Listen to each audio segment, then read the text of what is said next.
मैं इन खूबसूरत पहाड़ों की दुनिया से निकलकर इस खूबसूरत समंदर की दुनिया तक कैसे पहुंची। कश्मीर के खूबसूरत पहाड़ों से तुर्की के साहिलों तक का ये सफर आखिर कैसा था। हाँ जी, कहानी है मेरे तुर्की आने की। अस्सलामुअलैकुम, मैं हूँ खूबसूरत और आज की ये वीडियो मेरे लिए ही नहीं बल्कि उन सब के लिए बहुत इंटरेस्टिंग है जो मेरे बारे में जानना चाहते थे। मेरे लिए तो ये वीडियो इसलिए इम्पोर्टेंट है क्योंकि ये व्लॉग मेरी लाइफ को मुतारिफ करवाने वाला पहला लॉन्ग व्लॉग है। मेरा शुमार कश्मीर के इन खूबसूरत पहाड़ों की दुनिया से होता है जहाँ हजारों खूबसूरत दिल रखने वाले लोग बसते हैं, और मेरा शुमार उन लड़कियों में होता है जिन्होंने शादी के बाद सिर्फ अपना मक्का ही नहीं छोड़ा बल्कि अपने मुल्क को भी छोड़ा। तो आपको मेरी पाकिस्तान से बल्कि कश्मीर से लेकर तुर्की तक की जर्नी जानने के लिए सबसे पहले एक छोटी सी जहमत करनी होगी। मेरे चैनल को सब्सक्राइब करना होगा और मेरी इस वीडियो को लाइक और शेयर करना होगा और कमेंट में एक प्यारा सा हार्ट मुझे सेंड करना होगा।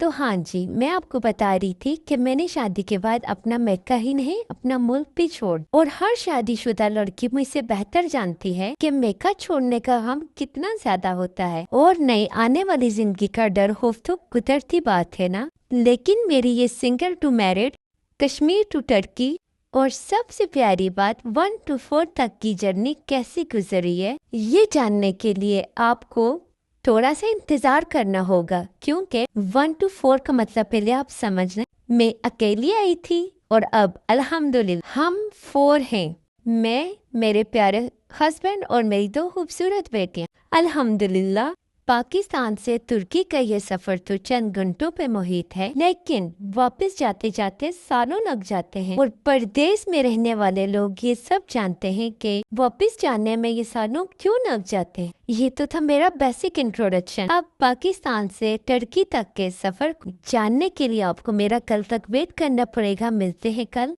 पार्ट 2 के साथ। अल्लाह हाफिज।